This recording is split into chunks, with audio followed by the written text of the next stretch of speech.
Well, hello and a very good morning. Thanks for tuning in to News 9 Live. I'm Kabir Naqvi. Joining me here in the studio is my colleague Varghese P. Abraham. And what we're essentially up to every day at 8 a.m. is to take a look at the overnight developments. Number two, what are the top headlines suggesting English newspapers, Hindi newspapers, newspapers from down south, and not just newspaper news. We're also going to be looking at e-papers and tabloid news headlines as well. And that's not all. Just like the cover page over here about Guns and Gulab, the latest Netflix series that people are going gaga over. We're also going to talk about what the social media is abuzz with. X, Instagram, Facebook. If there's a meme that is actually going viral and we should be talking about, well, Varghese is a meme lord, you know what I mean. So he has his pulse on all those memes as well. We're going to talk about that as well. If there's a viral video, well, then this is the right place for it. However, there is a list that we've, made to understand what the news pulse of the day essentially looks like. And right on the top page, on the front pages everywhere, it says Xi and Modi agree to intensify efforts for expeditious disengagement along the LAC. Meanwhile, rumblings in Manipur. Only last night, the Chief Minister Biren Singh and JP Nadda, the national president of the Bharatiya Janata Party, were with the Home Minister. They left really late at night. So that's happening. What all is happening in Manipur, even as Manipur violence is going to be heard, that particular case has made its way to the Supreme Court. That is going to be one aspect to look at. Preparations are being carried out for the August 29th Assembly as well. Security preparations and also meetings with Kuki MLAs. Lots of updates, essentially. Lots of updates. We'll bring you all of that. Pragyan rover, ladies and gentlemen, it has made its way outside the lander Vikram.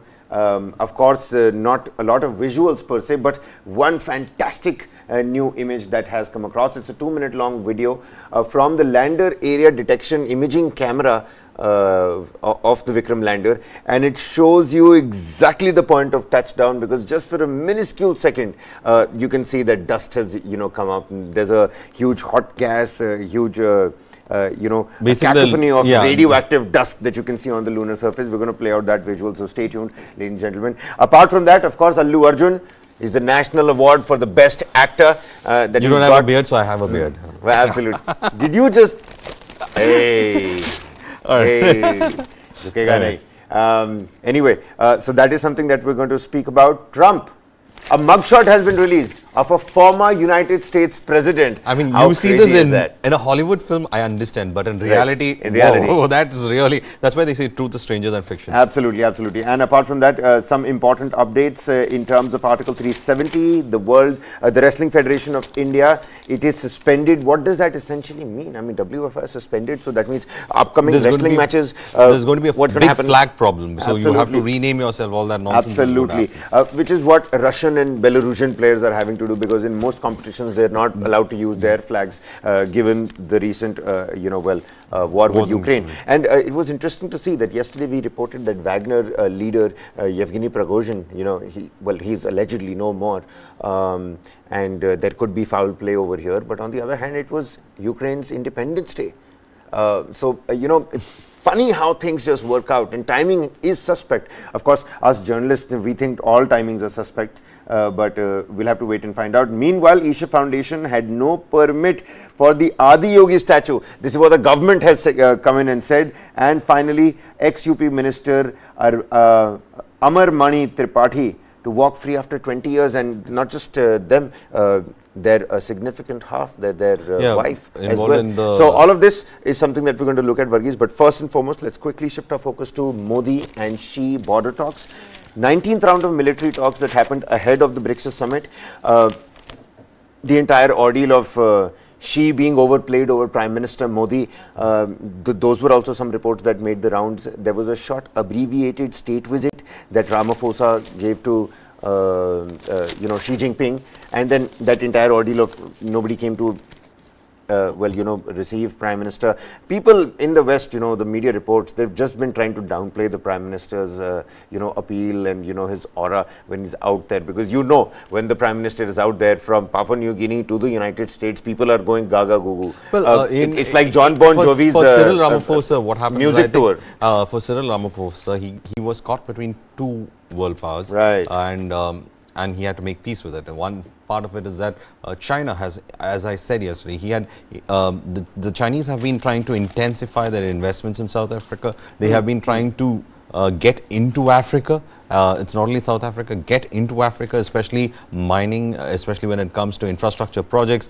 They have a huge presence in Africa. The irony is that China is looking at all these nations not as somebody who needs support and help, but as markets. They're not only looking as markets, they are looking at significant exploitation of natural resources. Absolutely. See, the largest rare earth, what we know is that minerals, the largest rare earth minerals, that is in China. But China is said to have in fact exhausted it. And therefore China is going around the world because it's got a huge electronic industry that requires the rare earth minerals. And what best for its next stop than Africa? Africa, because Africa historically has been rich with a lot of resources. Now, all of this happened, but at the BRICS summit also, great news of expansion. Several other nations, Egypt, Argentina, UAE, Iran, several of those nations. Yeah. Absolutely, Ethiopia. It's always nice to see. The more the merrier concept is always great on diplomatic terms. And what will happen to the acronym BRICS? Is it going to be BRICS Plus Pro Max? We've been speculating about that. Wait and watch. But on the front page here also, it's all G20 because let's not forget September 9th. 10th, that particular weekend is going to be the G20 weekend. Border talks, 19th round of border talks, the military talks were happening, both sides of the divide, categorically saying that there is no headway that has been made, but both are constantly asking each other for quick disengagement at those particular trigger that is the thing. No, we are talking about what is disengagement. When you're talking about disengagement, Kabir, what is it that you're talking about disengagement? We have been having these talks for such a long time.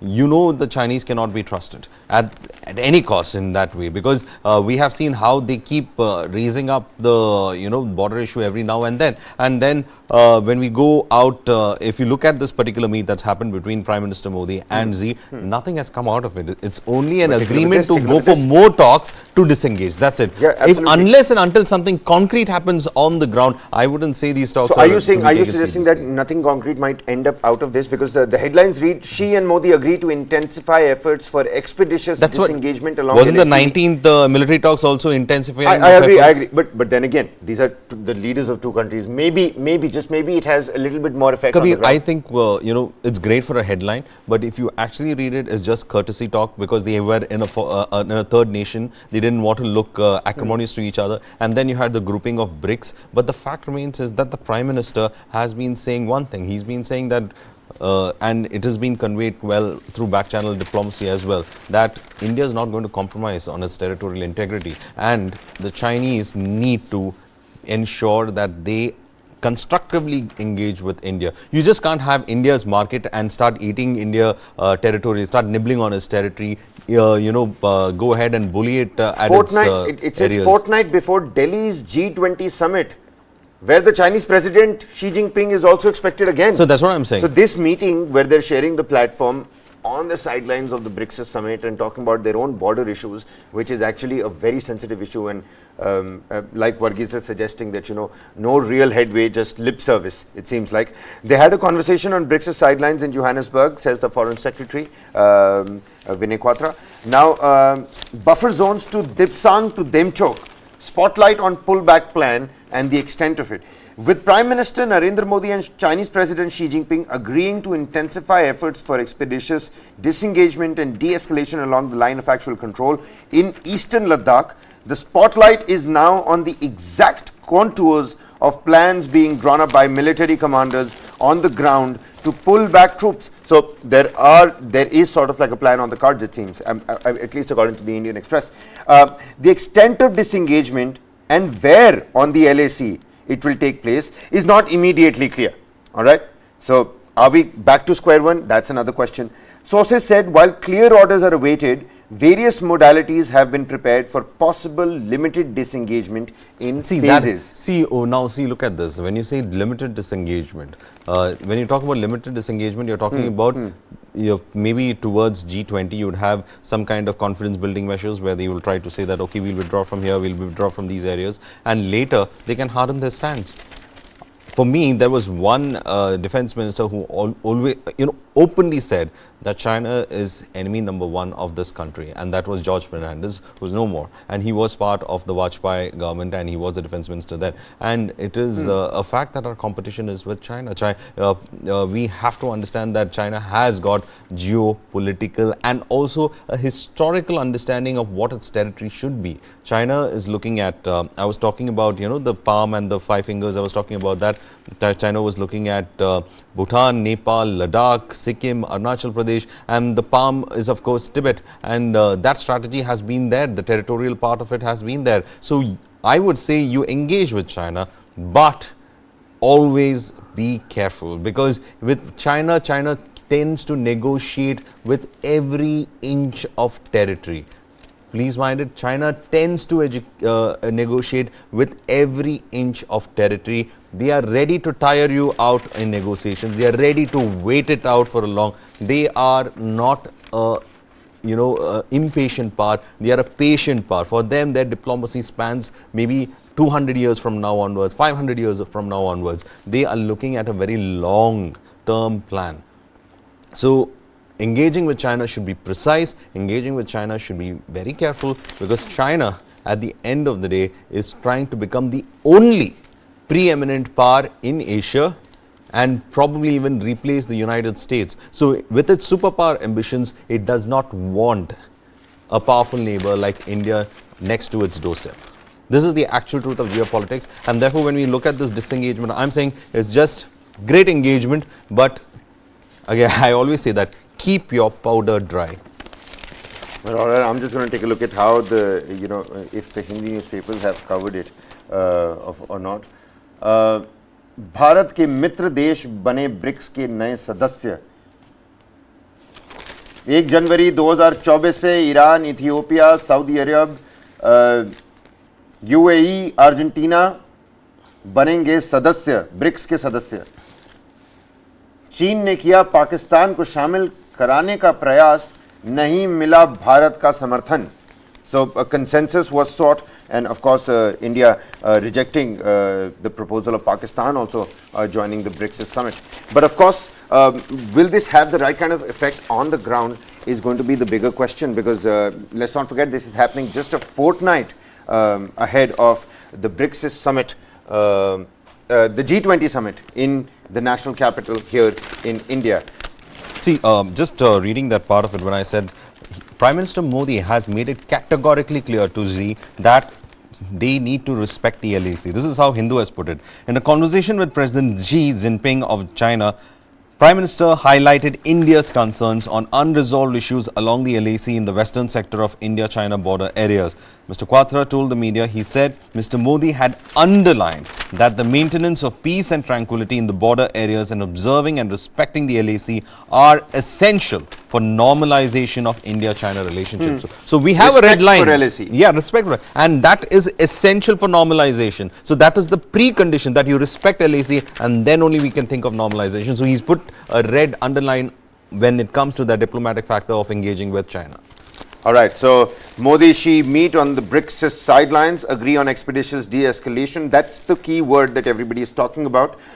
Expeditious de-escalation in Ladakh. But the Prime Minister says that respect for the line of actual control is vital in this scenario. All right, what will happen in the G20, and will this really translate into actual disengagement in the Dipsang and Demchok areas, and what kind of phase-wise manner of disengagement will be carried out? That is something for the military to take a look at of both these sides. But then again, the military also has been talking for 19 rounds of talks and no real headway. We'll have to wait and watch as to what happens. Count on News 9 to bring you all the latest on this particular aspect as well.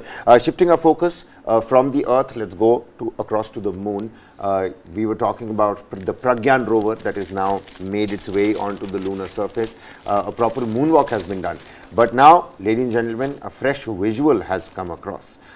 This visual beautifully showcases where the lander was going essentially. It's off the lander detection imaging, camera. Of course, we can only see the camera. It's a real powerful camera. Yes, that's exactly the video. And towards the end of this video, and we'll continue playing this video, towards the end of this video, you'll see how the lander draws closer and closer and closer to the ground. Even as the Prime Minister, like we're mentioning on the screens, is going to visit ISRO. Once he's back from Greece, he's going to be visiting directly. He'll go to the Institute of Space and Research Organization, the Indian Space and Research Organization, I beg your pardon, and meet the scientists and the actual team behind this particular mission. Also, Kabir, the Chandrayaan Take a look rover, at that. Take a look at that, Varghese. Yeah, I saw those if you visuals. haven't already, I've seen those visuals, and gosh, this is so breathtaking visuals that we are absolutely is. Absolutely is. It's a 2-minute long visual.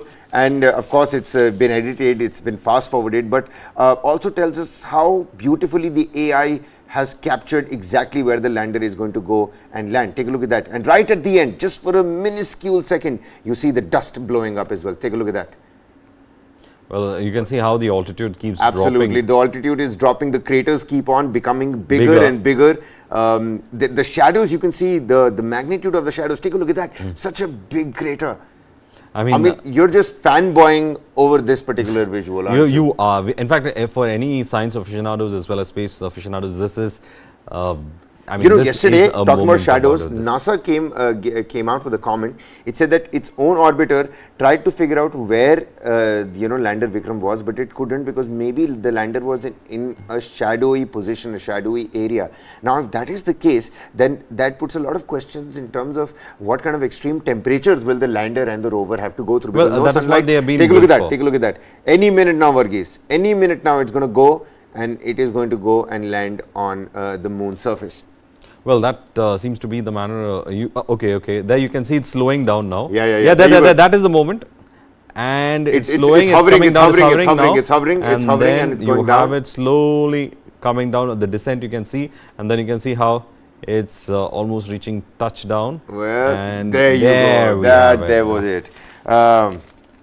Man, I'll tell you what, Varghese, I'm still beaming with pride. I mean, I think what our scientific acumen has achieved, the country's scientific acumen, its prowess has been on display. It is ingenious Indian science that you see at display. This video just shows that aspect. Now, ladies and gentlemen, let's move on as to what the full-on moonwalk, what Pragyan will do. Now, the Chandra's surface, a thermophysical experiment, which is the CHAS system, which is going to study the lunar surface's ability and conduct transfer heat. On the other hand, the payloads on the Pragyan rover, once it starts moving, and Somnath has spoken to one of the national dailies as well, saying that full operations of Pragyan rover are currently on. So any minute, now during the course of the day today, we might just get a visual of the rover also, moving around and about. Yeah, well, I think for me now that excitement is about the rover, and I was looking at the Hindu. It has a complete page. Page number 13 is on this completely. If I can just ask my cameraman to just take a look at this page from the Hindu, which is in the meantime, page number 13. It is completely on it, and we can see it over here. The entire page has been dedicated. Know your rover, Pragyan. So a complete idea of what, because see, first we were talking about the lander. Now the lander has completed its mission, and now it is all on Pragyan. These are the eyes and ears of ISRO now on the moon. So know your Pragyan. Very interesting graphics explaining completely about it, what it does, what its mission is all about. All that aspects have been taken into consideration. The eyes and years of Pragyan that guide through the lunar surface. Right? Space just looks beautiful in black. It looks. I mean, that's the color that you have out there as well. But on black, all the other colors, they come out so nicely. Very interesting point that's written here on the top page of the Times of India. It says 100+ women took India to the moon. A collective effort of 100+ women. One of the women, part of the 7 key, ISRO scientists behind this particular project as well. Reasons why ISRO techs are cheaper. Chandrayaan 3 is estimated to have cost rupees 600 crore. Russia's Lunar 25 cost rupees 1,600 crore. So that's 1,000 crore rupee, cheaper. And 600 crores, Varghese, that's almost like to SS Rajamouli films? See, when we look at how Chandrayaan is in fact doing, there are a lot of things. The other countries, they were having bigger rovers. They had more scientific, instruments. But we have specific goals. We have specific objectives to fulfill, and therefore our instrumentations are limited, and our rover is also completely smaller compared to the other big rovers that the countries have been trying to put on the surface of the moon. But the fact remains is that recently this is what also in fact what I call as the ingenuity of Indian scientists. You are prioritizing what you want to actually give. So you give priority to the big things that are there. You want to get side details, side data also, you can add in a whole lot of instruments and add on to the weight. But here you have a priority list, and we are going by that priority list, and therefore that is why we have precision when it comes to the manner in which we are exploring the moon. Yeah, and even as we're talking about the Pragyan rover,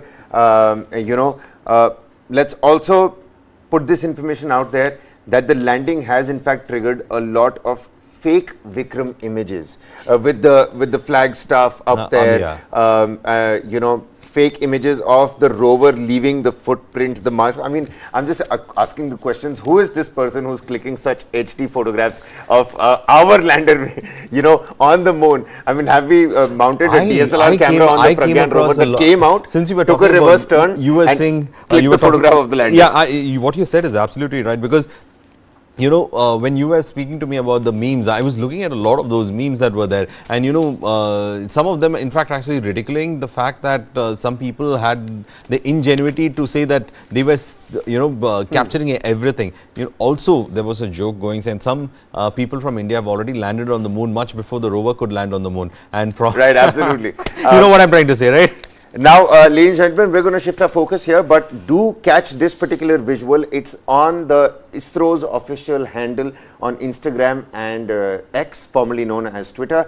Do only go to ISRO's handles, nowhere else. All right, the rover is not mounted with a DSLR camera. Nobody's clicking HD photographs of the lander or the rover up there, and especially the picture of the lander leaving that mark of the Indian emblem and ISRO's logo on the lunar surface. People saying that there is no wind there, so until and unless somebody goes there and really removes it, wipes it out with their foot, it's going to stay there for a lifetime. Well, nobody who's gone and clicked that picture on the ground, I'm asking that question.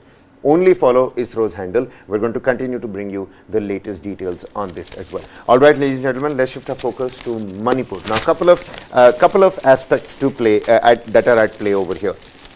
Manipur violence, that particular case has made its way to the Supreme Court, number one, Varghese. Number two is the fact that the Chief Minister, Biren Singh, is here in the national capital. JP Nadda and Biren Singh, and I think we've got visuals of that as well, left Amit Shah's residence, the Home Minister's residence, really late at night.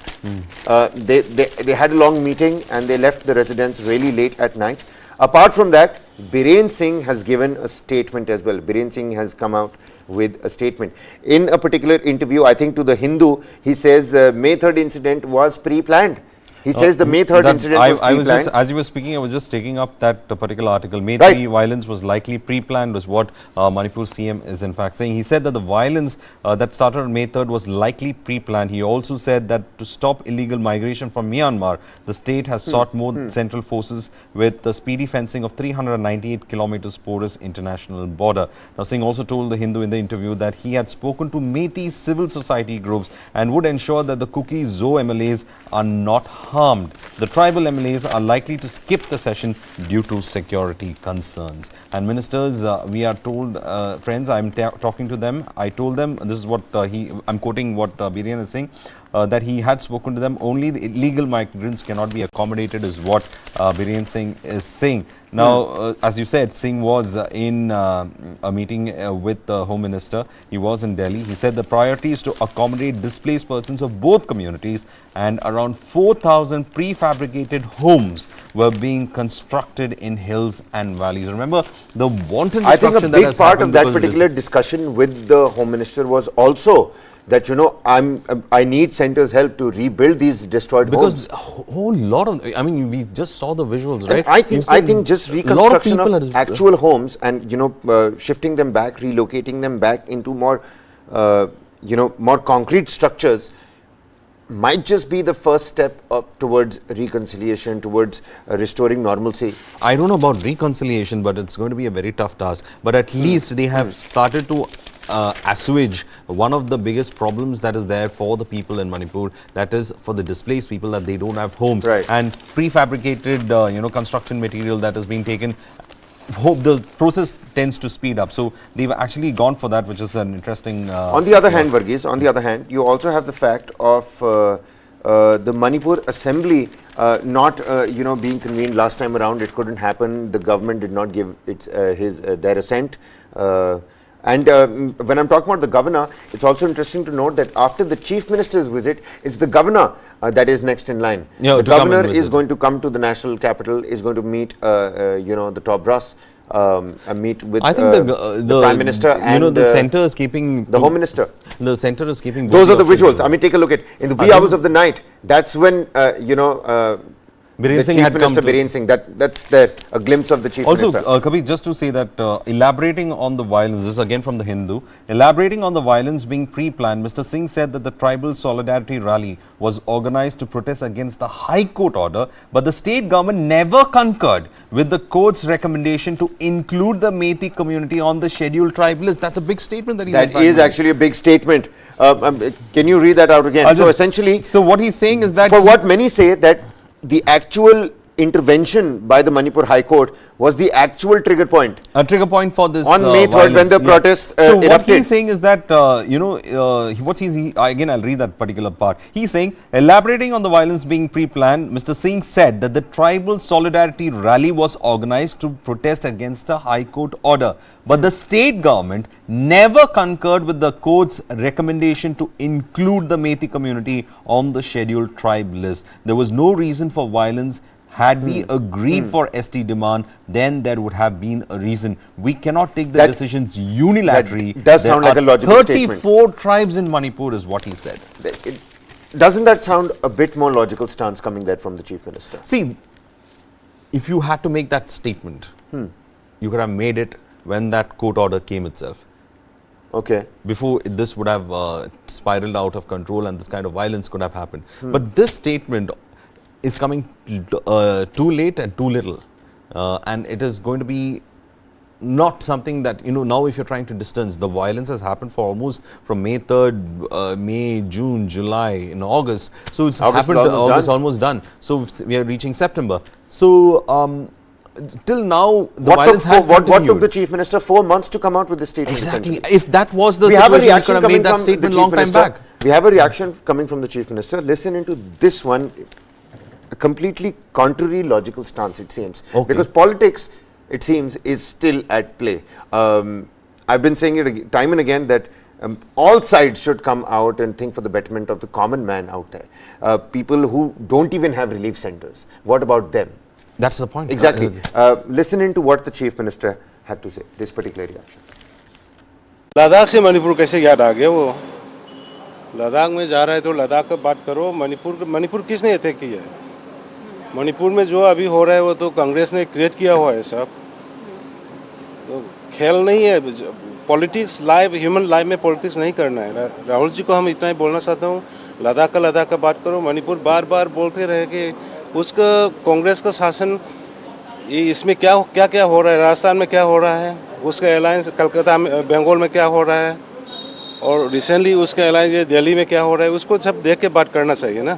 Sir, also you are meeting Mr. Abhisha today.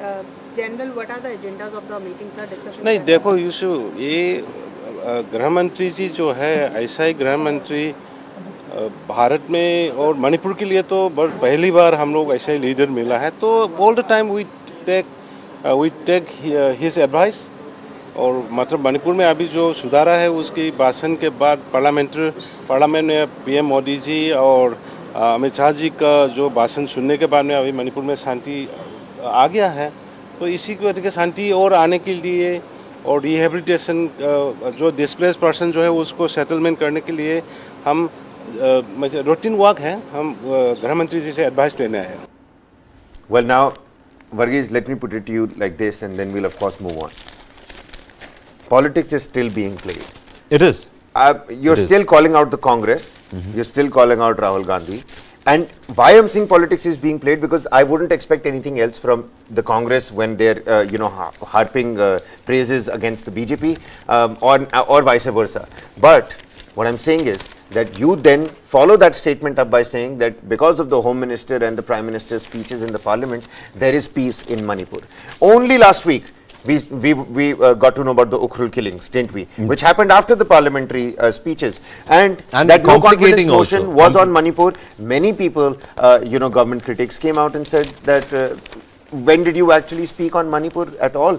People have given out time portions, quotations of what the topic actually was and what it turned out to be. It seemed more of a government report card when it should have been on Manipur. And that's what the tweets was, when the Prime Minister was speaking, on the final day of the Parliament.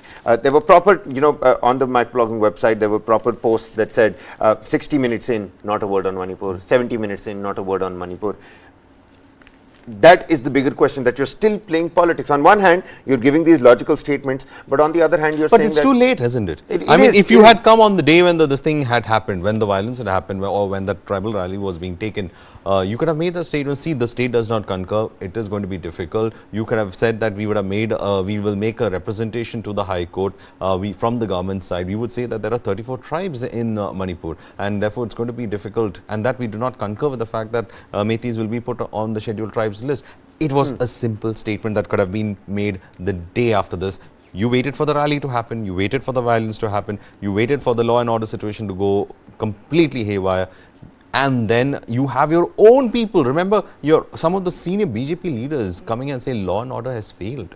Supreme Court had to come in and say that the law and order doesn't exist in Manipur. So after but all again, that, Varghese, it's this statement comes after almost 4 months. I personally feel that it's important that the good parts, the positive aspects should also come out, and they should be highlighted. And I really welcome this particular statement from the Chief Minister, where he says that, had we supported the Metis community's demand, then this was, this would have made sense. We never concurred with what the Manipur High Court. But why the statement? My question is, why the statement is coming quite late? Did come late, and that's why I'm saying, but the statement comes late, but the statement has come. And secondly, the houses are being rebuilt. He's spoken with the centre about it. And more importantly, the Manipur Assembly on the 29th of this month, at least he's saying that he will provide security to the Kuki-Zo community. MLAs, please do come out, attend the because assembly one session. more thing is it's important the assembly session Kabir, also the takes place. 51-member peace committee was a non-starter. Maybe this session, the assembly, is the only place where the Kuki-Zo community, the Metis and the Nagas would be able to come together and speak. So I think that should be highlighted as fast as possible, because that is the assembly session could be the only place where dialogue could start, and I hope it starts. Well, all right, let's shift our focus again on the front page of, I believe, the Times of India. Something that we were speaking about yesterday as well. You saw those visuals from Anni bus stand in Kullu, Manali. Well, if you haven't, do check out what's going on social media. At least 8 big houses just simply came down like a house of cards. That's the visual. That's what happened yesterday. And then we also received drone shots of the extent of the damage. But take a look at this. The horror. That's the word, I think, Varghese. The horror. And it just starts with a little bit of dust, just a couple of buildings, but then it just right from up top over there. It's like a domino effect. From up top as well. My goodness. Absolute destruction. Yesterday, Nivriti, our colleague, who's been in touch with the Chief Minister's office of Himachal Pradesh, brought us some startling figures. Take a look at this visual and then I'll give you those figures.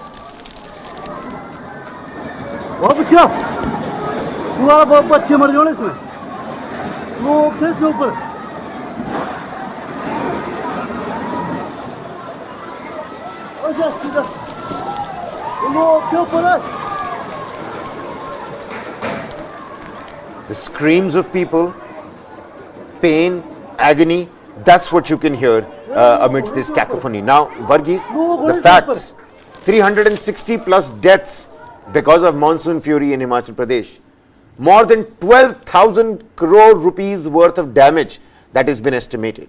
12,000 crore is a huge, for a state like Himachal Pradesh, it's a huge. Would you like to divide that? 600 crore rupees it took us to send Chandrayaan into space. How many Chandrayans could have sent, you know, from this particular aspect? So if you're looking 12,000 crores, you're looking at probably 600, you said, right? So around, you could be sending it almost 60 times or something like that. So My goodness. that is the kind of money that has been lost in Himachal, and it is going to be difficult when it comes to the issue 20 about times. 20 times. 20 times. You could send the Chandrayaan module into the space 20 times in the, in the worth of money that the damage has been assessed, in terms of 12,000 crore rupees. And it could be more. It could be way more. Now And take a look at this. I was looking at Ani, just before I give you that, I was looking at Ani, you know what they are saying, 2 more Right. structures in Kullu district suffered damage. 40 others after this have been rendered vulnerable. So it's not 8 buildings that have collapsed, 40 other structures are also vulnerable, and therefore people might be evacuated. These 8 structures were also in that vulnerable list, which is why I'm saying fortunately they were in the vulnerable list. People were evacuated from these buildings. From what Nivriti picked up yesterday, that no deaths were, happened because of this particular landslide. Nobody was in these particular buildings. But those pains and, those little screams of agony, I just fail to understand how nobody got injured when 8 houses came down, a full-blown mountain. Now it says 8 multi-story buildings collapsed in Kullu's Anni town in rain hit Himachal on Thursday. There were no casualties as the administration got the houses vacated upon signs of landslide. Meanwhile, 3 more bodies were taken out of the landslide at the Shiv Baudi temple in Shimla. You remember the temple landslide that happened along the lines of the Krishnanagar landslide, taking the final toll to 20 after 11 days of search. So just in the temple tragedy, at least 20 people have died after 11 days of search. No matter, God knows how many people still Also, feared, trapped and missing. Kabir, But more importantly, how do we assess and how do we address this situation? See, Kabir, yesterday we were speaking to people from that area. You know how We spoke to the former mayor of Shimla as well. The construction, you cannot have concrete construction in these hilly areas. There is a region specific construction. You cannot have the kind of huge civil infrastructure project that tend to weaken the existing structures, the kind of ecosystem balance that is there between these mountains, and also with regards to the soil. So you, without understanding the practicality, you cannot bring the architectural style from the plain to the mountains. You should respect how the mountains behave. What you see over here are huge concrete constructions that are coming down, Kabir. They are huge concrete constructions that are coming down. Steel and concrete don't build homes as well as More than buildings. that, the mayor was also area. of the opinion that there needs to be a proper policy paradigm shift. Especially with regards to planning. With planning, because he says this is not planning, this is planned destruction. This is not unplanned construction, this is planned destruction. This is the aftermath of that particular landslide. And what the mayor also had to say was that this bus stand is also been created on a water body. very sketchy foundation. So it might just come crashing down itself. I was surprised when I spoke to them that, the mountains have also called water bodies like these springs, and a lot of them have been encroached upon. So already, when there is water, of course, that area will have loose soil. And where does the water go if you encroach upon it? It just tries to erode whatever soil that is there underneath your foundation, and it just makes it worse. Well, we'll have to wait and watch as to what happens, but certainly signs and things not looking right. A huge uphill battle cut out now for the Himachal Pradesh Chief Minister Sukhwinder Singh Sukhu. All right, let's shift our focus to the National Film Awards, shall we? Because I am myself, that Pushpa packing a punch is the theme of the day, essentially, ladies and gentlemen. The fans of Allu Arjun, my goodness, the craze in the fans of Allu Arjun, that's impeccable. We have visuals coming in from the national event. We have visuals coming in from when Allu Arjun and his family, when they celebrated. That's exactly right there. That's the moment. If it has some sort of sound or nat, do put that out over there as well. People applauding Allu Arjun over there. Take a look at that. Yes. And from various angles as well, hugging his close ones, his relatives. And it's really nice to see, because it seems like the man has worked real hard from Best dancing. actor. There you have it. Listen into this. Pushpa, The Rise, lead actor Allu Arjun. Best actor Pushpa, The Pushpa. Rise, lead actor Allu Arjun. Jhukega nahi. That's the, I think that's going to be the motto of the day. Jhukega nahi. You know, you yourself, Varghese, are an Allu Arjun fan now, aren't you? You're going to deny this now. See, you're going to deny you know, this, but I know it for a I'll fact. tell you why. Allu Arjun's movies, once upon a time, or rather even now, has a huge fan following in Kerala. To the point where he went outside and said that I'm not Allu Arjun, I'm actually Mallu Arjun.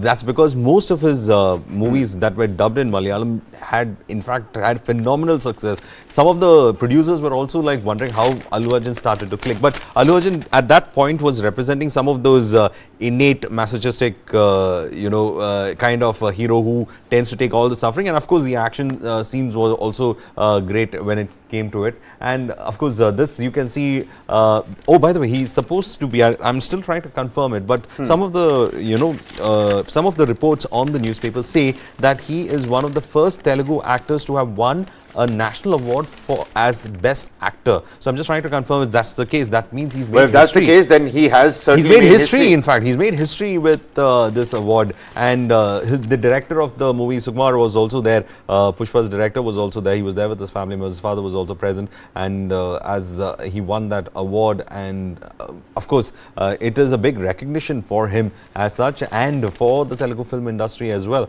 Allu Arjun being given that big opportunity to showcase his talent, and everybody is also trying to figure out as to the evolution of this actor who was your classical neighborhood boy, okay, Right. the guy next door, the person who had a different Some way those of looking dance at moves are impeccable. Yeah, of People have course.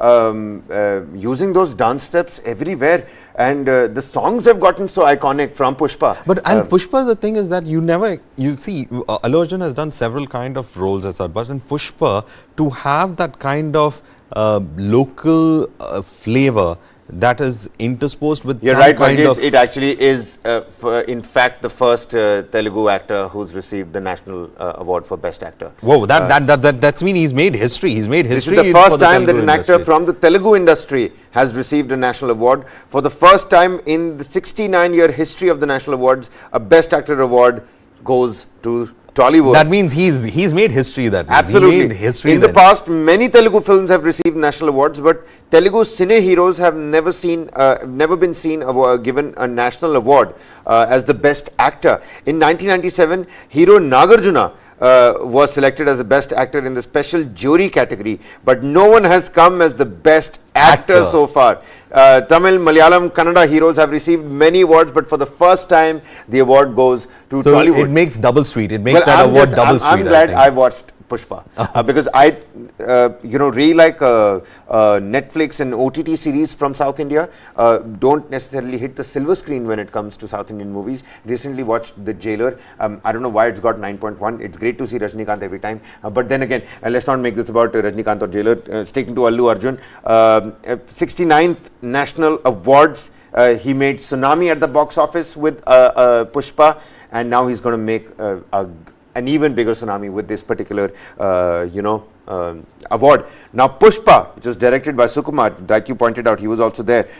It was a sensational success now, wasn't it? It was. It Jhukega was. nahi, from memes to Instagram reels, You to people copying dialogues. There is it was this, a proper movement. It was exactly that was I was trying to get at. That you see movies like the KGF or Pushpa, they create a culture of its own. People tend to imitate. People trying to speak about his dialogue. It creates a subculture of itself, and he has been able to create that subculture with that character of Pushpa. Of course, and also to imbibe certain mannerisms that is very costly, and also at the same time it is especially wild red sandalwood is a very precious item, and there have been several instances when the police have raided for that also. So, but someone has been able to in fact build on that fact is really interesting, that here you have a person, Pushpa, who comes in or emerges on that story. But Best the actor. character of course is going to be something that defines Allu Arjun greatly. Pushpa, The Rise, lead actor Allu Arjun. Best actor Allu Arjun, Best Pushpa Actor. And that's not all. Pushpa also got Prize, the award for Best Lead Music Actor, Director category, apart Allu from Best Arjun. Actor award, which of course went to, I'm missing the name here, Shri Prasad, Devi Shri Prasad was awarded as Best Music Director category, apart from the Best Actor award. Pushpa mania is certainly real. Ladies and gentlemen, we'll have to shift our focus here. I can, of course, would love to talk about Allu Arjun all day long, but we'll have to move But just on. an update, I think we are all expecting that sequel might be released in 2024. Sequel to Pushpa Raj next year. It's called Pushpa the Rule. Pushpa It's the currently Rule. in production and expected to release in 2024. Jogega nahi. Anyway, let's move on. Let's talk about Donald Trump as well. Former United States President, for many, the most powerful office on this planet. For many, one of the two superpowers on this planet. That is the mugshot that you're seeing on your screens, ladies and gentlemen. From an That's Atlanta not- jail, that's county not jail. AI, that's not ChatGPT, that's not any of the open source or any of the artificial intelligence platforms out there. That is certainly not animation. That is an actual mugshot that has been put out And by that of a former US by a president. police I mean, station. we have seen US presidents like Nixon or Clinton facing, you know, for this the kind of you know, scandals that they were involved in, but never a mugshot of this kind that has been. I mean, the Republicans will have to contend with this, that one of their former presidents, a Republican, well, he is going to have this mugshot that is there with the Atlanta county jail. By the way, he's been released also for a $200,000 bond. He has Wow. been, yeah. So he's been. How about you know what? You know what? I'm just going to request the control room if they could put that picture of the mugshot up there on the big wall. That's not the mugshot over there. How about you put the mugshot over there on the big wall? Well, there you yeah. have it. That's the picture right there. That's a former United States president, ladies and gentlemen, and that's a mugshot. I mean, you've seen criminals stand like this. You've seen criminals stand in, you know, that side portion. From cartoons to movies, you know what a mugshot is. What does it do to you? That's the mugshot of the former United States President Donald Trump. Now, you were talking about the release structure over here. I was saying that he had paid a bond of around $200,000 is what I think, and then he was able to move because he surrendered for that racketeering case as such, and of course 20 minutes. Was what he was there at the Atlanta jail. It was said that he would surrender for that Georgia racketeering case as well. So that's why he was in Atlanta, the county jail. He went through all that formalities, paid the bond, and he was out. But the fact remains is that there's a record in that jail, and that record is the mugshot of a former United US States president. This man. I mean, Atlanta County Jail is he going to knows be- how to make heads turn. And you know what? Even if I'm just hypothetically imagining, if he ever goes to jail, he's going to land there in his own private jet with the livery Trump written all over it. You know what? Before all of this happened, before he was let go on that bond, before this mugshot happened, there's a reaction coming across from the former United States President Donald Trump. Ladies and gentlemen, listen in to what Mr. Trump had to say. Being here, I really believe it's a very sad day for America. This should never happen. If you challenge an election, you should be able to challenge an election. I thought the election was a rigged election, a stolen election, and I should have every right to do that. As you know, you have many people that you've been watching over the years do the same thing, whether it's Hillary Clinton or Stacey Abrams or many others. When you have that great freedom to challenge, you have to be able to, otherwise you're going to have very dishonest elections. What has taken place here is a travesty of justice. We did nothing wrong. I did nothing wrong. And everybody knows it. I've never had such support. And that goes with the other ones too. What they're doing is election interference. They're trying to interfere with an election. There's never been anything like it in our country before. This is their way of campaigning. And this is one instance, but you have three other instances. It's election interference. So I want to thank you for being here. We did nothing wrong at all. And we have every right, every single right, to challenge an election that we think is dishonest, that we think is very dishonest. So thank you all very much, and I'll see you very soon. Thank you very much. Well, I did nothing wrong at all. Thank you all for coming out. Thank you all for supporting. We're going to make America great again.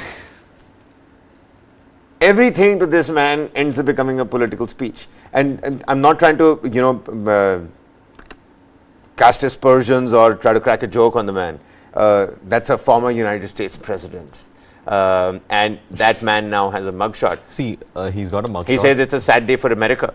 It's I'm sure many in the United States are going to the sad day disagree. for the United States, and I remember in my previous organization writing an editorial when what we saw at Capitol Hill, the kind of mayhem that was created. I think that was a sad day for America. That was a sad day for those people who believed in democracy and idolized American democracy. All right, so that was the sad day. This man's sad day is about his personal, his personal level of fall that he has seen over here, and if he thinks that is what the rest of the United States society is going to think about, well, he has to think again.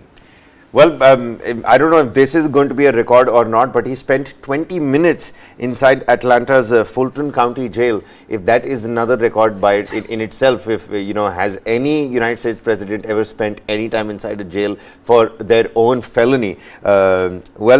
Accused of colluding with 18 other defendants to overturn the 2020 election results in Georgia, particularly. Several other cases. It is serious. You know how serious it is? It just exposed the weakness of the American democracy. I mean, as a country, when they try to, talk about freedom and expression and, talk about democracy, Trump just exposed American democracy, saying that there are people like Trump who can... Donald Trump surrenders. Yeah, he surrenders. Who would try to overturn their democratic values. So I think the Americans should be very careful when they take their freedom and their democracy for granted. Right, absolutely. Oh, man. Well, okay then. Take a look at this, ladies and gentlemen. Could the camera person just look at this also once? It says here, for the first time in India, Chief Minister's breakfast scheme expands across the state. This coming from Tamil Nadu Chief Minister M.K. Stalin. Take a look at that. Reading here on the front page, just interesting to see, so I thought I'll share this with you. From Tamil Nadu, it says on the front page, first time in India, and it's got a caricature of M.K. Stalin over here, a sketch of him, feeding children. It says, Chief Minister's breakfast scheme expands across the state. Thiru M.K. Stalin. Thank you so much. Well, that is also... Objectives are to ensure that children attend school without hunger, to reduce the incidence of malnutrition among children, to enhance the nutritional status of children, to increase the attendance and retention of children in schools, to decrease the burden of working mothers. I mean, the entire scheme, it just spells Dravidian ideology now, doesn't it? It does, but it was MJR who initiated it. He started with the lunch scheme, and that was, again, there is a famous talk that it was Jayalalitha who in fact prodded MJR to go for it, and then it was continued by the DMK government, the lunch scheme, and now you have the breakfast scheme. So you have 2 meals taken with regard to the children in schools, and therefore that tends to keep them in school, is what a lot of people have been saying. And they have been, this breakfast scheme was actually introduced on a pilot level, but now I think it has been, introduced across the state, and it has become one of the flagship schemes for the DMK government in Tamil Nadu. Absolutely, and I mean, why not? Bachcho ko khana parosna. I mean, the optic in itself looks so pious and pure. And if this is a scheme that is being, run across the state, well, certainly a welcome step. Taking a look at the front page on the Tribune, ladies and gentlemen, you remember Brij Bhushan Sharan Singh, or have you forgotten about Brij Bhushan Sharan Singh? Do you remember your own wrestlers who got India that kind of reputation on the global level, winning medals for us at the Olympics? And the sexual harassment and the Jantar Mantar and the protest fiasco that ensued, which later died down. Anurag Thakur, the sports minister, spoke to the 3 athletes. Brij Bhushan Sharan Singh was removed from his post. The entire court proceeding happened at Rouse Avenue. And then what Rouse Avenue over there said was again shocking to many. Meanwhile, now the WFI has been suspended, Varghese. This is what I'm picking up. World Wrestling Body suspends Wrestling Federation of India for not holding polls. And it's not like they're doing something wrong here, because of course I feel bad that it's an unfortunate thing that has happened to our country. I feel like there were clear warning signs that were given by the United World Wrestling, the UWW. They had categorically been saying this for the longest time. The visuals that you're seeing over there, when the protests were on, The athletes were they continued to train, they continued to exercise at the Jantar Mantar grounds. Take a look at that, Varghese, on the screens. And now the WFI has been suspended. Why has it been suspended, and how will that work out exactly? Let's take a look at that, ladies and gentlemen.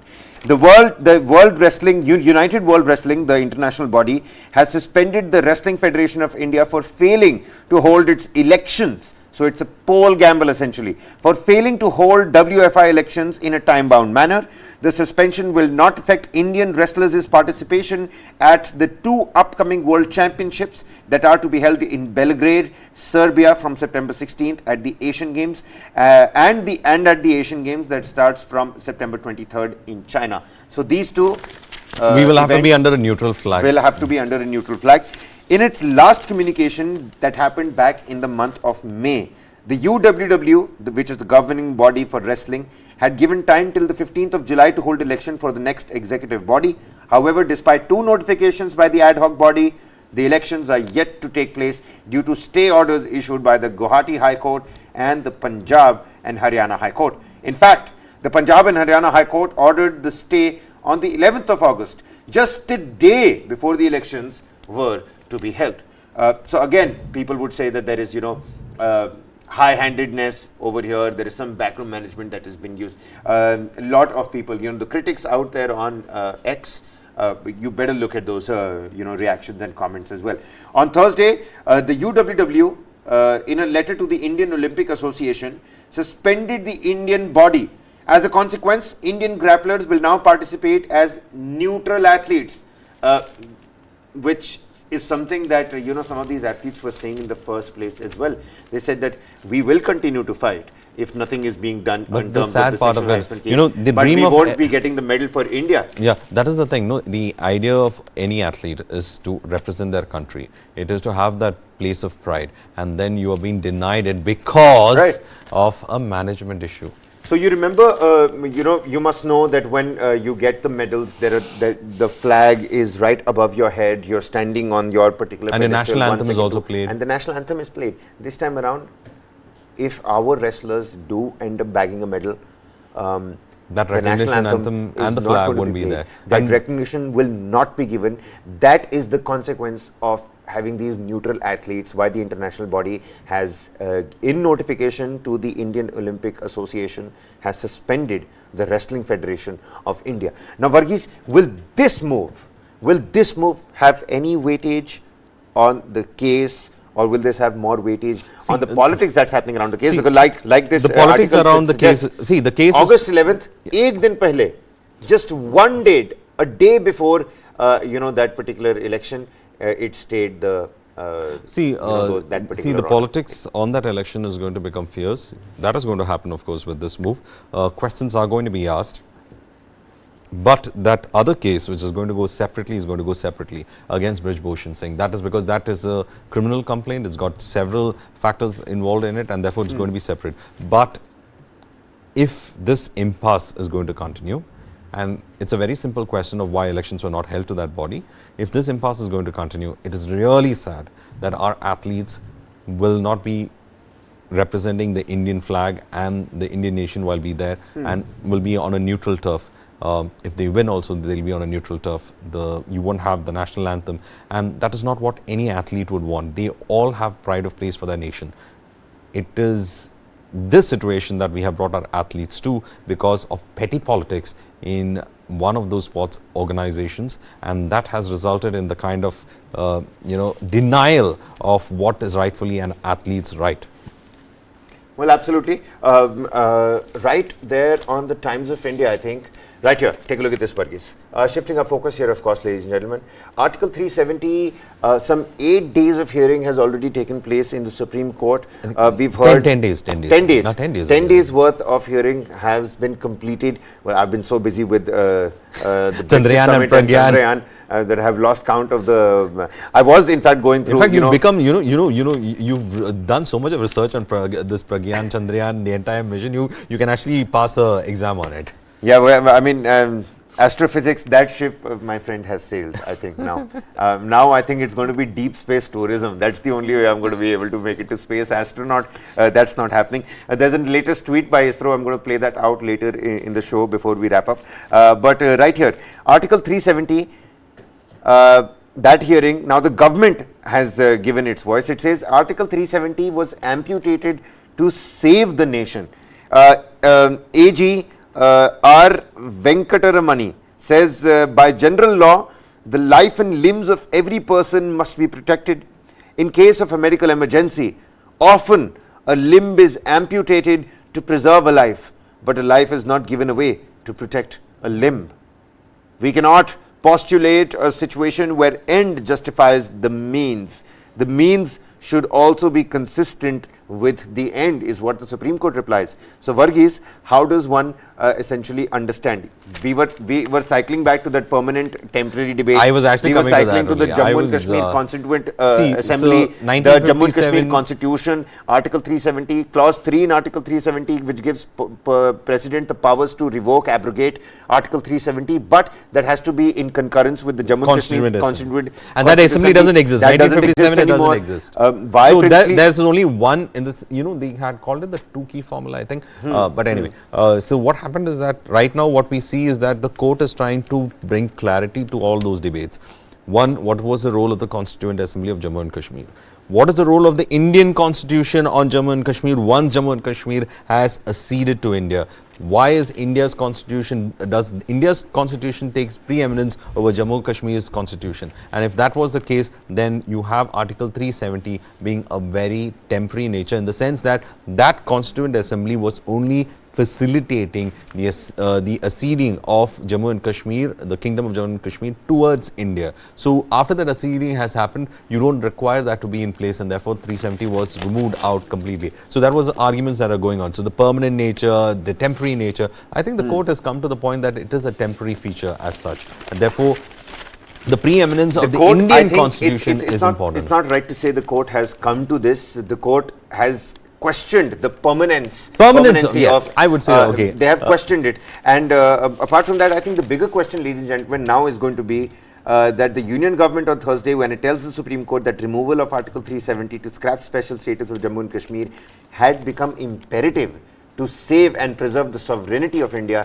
that is going to be the prime question. We'll have to look at that aspect. In fact, Article 370 had existed in a manner contrary to Indian Constitution. It was there as because when it comes to India's Constitution, what we say is that it is applicable to the whole of India, and they have the Constitution of Jammu and Kashmir was technically, and it was not fitting into that entire topic as such. So I think from 1957, since the Constituent Assembly is gone, there's only one representation when it comes to Tushar Mehta finally entering the fray. Tushar Mehta said that petitioners challenging the abrogation of Article 370 are hiding behind the garb of this uniqueness of the accession of Jammu and Kashmir. They're saying other princely states also had pre-1947 statutes. How Jammu and Kashmir is unique, ladies and gentlemen, is because, Kapil Sibbal and all the other lawyers representing the batch of petitions that were against the abrogation said that Jammu and Kashmir had a constitution before, being becoming a part of the Union of India. Jammu and Kashmir had a constituent assembly. That's why it's different. No other princely state had a constitution. But Tushar Mehta here says that petitioners challenging the scrapping have tried to create an illusion by citing the uniqueness in the existence of the state's constitution prior to the signing of the instrument of accession. Not just Jammu and Kashmir, 62 princely states had pre-1947 statutes. They had, for example, but do statutes account for constitutions, Varghese? No, they become a series of laws of governance and the laws of how the government is run, who is the head of the government and all that. See, Jammu and Kashmir is a princely state. and there were several princely states. There was Mysore, which was a princely state. There was Cochin and Travancore that were princely states. So Hyderabad, of course, joined in later in a much different form of integration. But anyway, all these princely states, when they acceded to India, they ceased to be princely states. They become part of the Republic of India, the Union of India, and later the Constitution of India becomes the supreme law book, or rather the governance book for that country. So I think Tushar Mehta is making that statement as such, and you can't say that there is Jammu and Kashmir is the only unique aspect of it, because it was a princely state that acceded to India. So like any other princely state that acceded to India, it would be looking for a complete integration. Right. Ex-UP Minister Amarmani Tripathi to walk free after 20 years. What's your take on that? Well, Amarmani Tripathi after 20 years. It was a I mean, sensational given my case. age right now, Varghese, I don't even You know. don't want to say your age. Anyway, Madhumita Shukla, the poetess who's involved in this complete murder, I mean, Amarmani Tripathi was said to have had, this is what the CBI said, is said to have had a relationship with the poetess. They are supposed to have had a child, and then later things went sour between them, and this resulted in the murder. And his spouse, Amarmani Tripathi's spouse, is also involved, and he is said to be a strongman turned politician, and was under Mayawati's government. And later the CBI inquiry just spoke about the ghastliness of that entire murder, and it was a sensational case back then, especially in Uttar Pradesh and in North India completely, because it just started to unravel the kind of complexities involved with it, and it was a ghastly murder case that was being investigated, and he was convicted in it. So after 20 years, he's in fact going to walk. It just brings memories of that particular case, Kabir. But then the big question is, will he be back in politics? What would be his post-convict life going to be like? These are issues that we'll, that's only when he comes out, we'll come to know what he plans to do. Now, ISHA Foundation and the Adiyogi statue, that is something that people are not talking about. What's all that about? Why is the government coming here and saying that nobody had permit to put out that Adiyogi statue? What is that statue all about? See, the Adiyogi statue brought up by the ISHA Foundation, interestingly enough, there have been several issues that have been raised with regards to it. Talking about first from the cutting of trees in that area, how many trees were in fact. That's the statue over there, yeah, it is a very famous modern day statue of Shivji that we see over there, and it has had its own relevance in modern understanding of Shaivism as well. So ISHA Foundation in fact bringing up that matter every now and then, and also ISHA has been in in the news also for all those aspects. So, but the latest one, I'm also trying to in fact find out as to how exactly the ISHA Foundation Adiyogi statue is said to have been. But there were several issues about environmental clearances that were first raised on this issue about how this structure was in fact built at that location. So the Adiyogi controversy on the Adiyogi statue has been going on for quite some time, and I'm also in fact trying to understand as to what exactly happened. Of course, when you have something of this magnitude. The statue looks beautiful, I'll tell you what. Of course, but one of the things that we have... There you see, there you have it, Yeah, take a look at the full expanse, the full-blown statue. Now, why is the government interfering? Is it a land issue? Is it a land case? Or is it a proper permission case? It looks like a proper permissions case. The question being asked is that, whether the proper permission was in fact sought or not. If proper permission was given, was the environmental factors looked into or not? These are some of the issues that have been in fact taken when it came to that statue. So, existingly also it looks like the government is now trying to in fact say that there was no proper permission taken for that building of construction of that statue. Then how did that statue come up on that property is the question that they are asking on this. Well, all right. That's the situation with the Adiyogi statue, if you were unaware of that particular aspect. On the other hand, Rishi Sunak, just take a look at this, Varghese. I was just, going through some latest, news on the internet. It says, rule breaker Rishi Sunak makes a humiliating apology for not revealing wife's shares. Commons' Standards Commissioner Daniel Greenberg found the Prime Minister had inadvertently broken the MP's code of conduct by not revealing Akshata Murthy's stake in Koru Kids. Koru Kids. That's the company, right? Serial rule breaker Rishi Sunak has made a humiliating apology for failing to tell MPs his wife owned shares in a childcare firm that benefited from the budget. So you don't tell your colleagues, your fellow policy makers, your lawmakers that, well, the budget is going to Koru Kids, which essentially is a childcare firm that his wife, Miss Murthy, basically had shares in.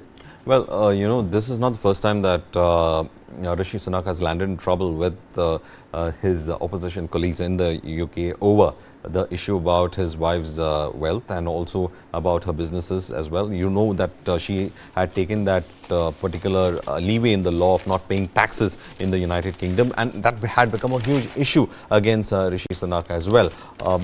She was. But is this inadvertent? I mean, should the British Prime Minister not know better? Rishi Sunak apologizes for inadvertent code of breach over wife Akshata's shares in child minding agency. Now, it says here that the Parliamentary Commissioner for Standards, Daniel Greenberg, had opened an inquiry into allegations that when discussing the government's financial incentive scheme for people joining the child mining workforce, Sunak failed to declare that his wife held shares in one of the 6 child mining agencies selected by the government to provide new members with an enhanced financial incentive. Sunak told the parliamentary watchdog that he had declared the interest on the ministerial register, and Greenberg concluded that he was satisfied that Sunak had confused the concept of registration with the concept of declaration of interest. In view of this, I decided to conclude my inquiry by way of the rectification procedure available to me under Standing Order number 150. He said, which stops short of a formal report to be tabled with members of Parliament in the House of Commons. So basically, not a trouble for the British Prime Minister, but a huge embarrassment. That's exactly what the word. A huge embarrassment for the Prime Minister. Not necessarily, but also something that can be used by his rivals to target him. Well, all right. It seems like we've pretty much covered a lot of stuff. Today, we're going to talk about rains and floods again at 11 a.m. Ladies and gentlemen, we will, of course, talk about Article 370 because no hearing on it today, but we will talk about a recap for all the viewers if you want to understand what's really happening on that front.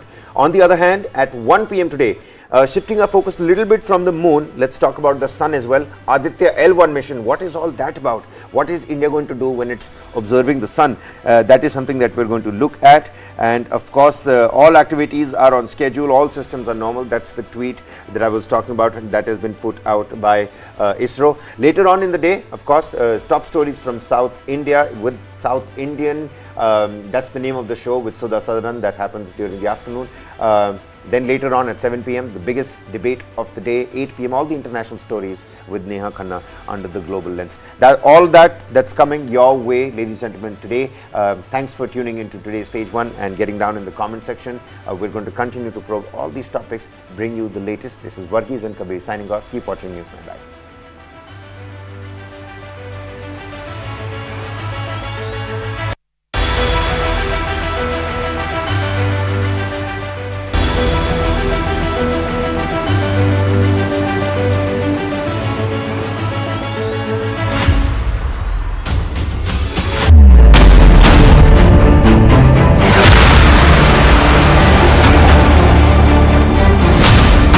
BrahMos, stealthy, lethal, precise.